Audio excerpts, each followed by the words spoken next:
खेल जो है वो खुल गया है, बिल्ली थैले से बाहर आ गई है और अब हुकूमत आवाजें बंद करने पे आ गई। और आवाजें अगर बंद कर भी दे तो क्या ये हुकूमत लोगों की राय को बदल लेगी? जाओ जाके लोगों में देखो, लोगों की तरफ फिर के देखो। वैसे हम तमाम फोरम इस्तेमाल करेंगे, हर जगह पे जवाब देंगे, अदालत में भी जाएंगे, हम यूट्यूब को भी लिखेंगे और हर फोरम का दरवाजा खटखटाएंगे, हर जगह पे आवाज उठाएंगे।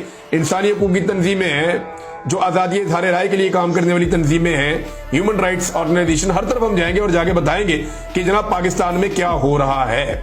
अब ये एक नया हथकंडा है, ये भी करके देख लो। इससे पहले आपने सारा कुछ करके देख लिया ना। सहाफियों को गोलियां तक मारी है, अरशद शरीफ जो है वो शहीद हो गया, सहाफियों के ऊपर मुकदमा दर्ज किए गए, बार बार गिरफ्तार किया गया। 10 गिरफ्तारियां तो मेरे अकेले की हैं। इसके बाद जो है वो आपने सहाफियों को जबरी तौर पे लापता किया, मुझे भी लापता किया जबरी तौर पे, और मैं 5 महीने तक वहां पे रहकर आया। अगर उससे आप नहीं जीते ना तो इससे भी आप जीतने नहीं वाले।